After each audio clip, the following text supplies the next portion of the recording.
how can you make sure that employee morale doesn't drop heavily when you don't have control of a situation or decision made by upper management? So I'll kind of just rephrase that here. So how do you keep morale high on a team when a decision has impacted them that they might not have agreed with? It was made by upper management. They have no control over it. What can you do? So there's two keys to this in my mind. There's probably more steps at a detail and a high level of detail, but we'll start off with kind of a more strategic look here. So the first step is people want to feel heard before they want their problem solved. Even people who will tell you, no, I don't really care about all that. I just want my problem solved. It's not true. They just don't have the self-awareness to realize what we want is to feel heard first. This is why people love to complain, because it's a lot easier just to complain and have someone hear your complaint than it is to do something productive to change a situation. But as humans, we want to feel heard. So, if I were in that situation where I have a team of 8-10 people, let's say, a decision came down from upper management and people are upset, they're frustrated. And I know that it's because of this decision. The decision it's completely out of their control. We didn't have input in it. I would get everyone together and give people a chance to say, how do they feel about it? And why are they feeling that way? And that might sound a little scary because you're going to get a lot of people. They're going to get upset a little bit. They'll probably feed off of each other. But we'll come around to how we can turn this into not just being a complaint fest.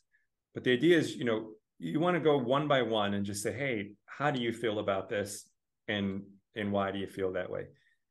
And when the person tells you, you want to practice reflective listening and say, okay, it sounds like you're frustrated because this decision impacted you in this way, and you didn't have a say in it. And give the person a chance to clarify or confirm that that's what they feel and why. You can do that with each person. So once you've done that, there's actually a movement that happens in the brain where we're actually helping people become aware of their own emotions, which are primarily emotions like frustration and anxiety and fear are driven by the amygdala. So the limbic brain. And what happens is when you help people become aware of these emotions, articulate them, work through them a little bit, you actually move people up into the neocortex where we can actually have rational thought and have a good conversation.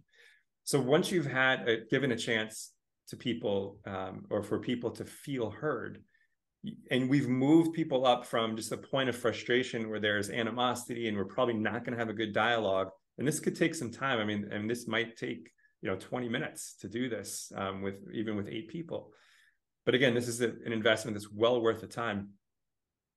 Once people feel heard, and everyone's had a chance to feel that way, then we can move to problem solving. Okay, so let's not just dwell on complaining. So let's divide all of our concerns up into 2 categories. What are things that we have some control over related to this, and what are things we have no control over? So you've probably heard all the concerns already, but maybe you could, if you're taking a list of them as you go, maybe at that point you could ask, are there any other concerns that anyone has? And again, practice reflective listening with that. So you might have this list of 15 different things that people are concerned about, and you break them down into what are things that we have some control over, what are things we have no control over. And then you could just ask, like, does anyone think it's worth spending any more time on these things that we have no control over? Is there anything are you sure there's nothing that we can do about this? Let's really think through, or do we have absolutely no control over these things?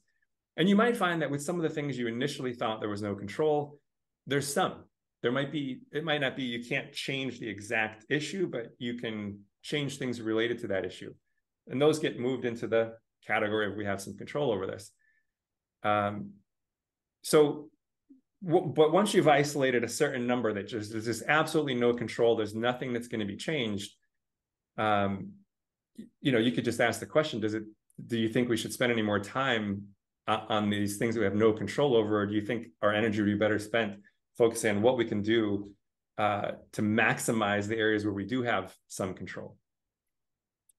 And that way you move people into, you give people a chance to feel heard, but then you move them into problem solving mode, because you don't want to get stuck in complaining mode. Then that could actually further reduce morale.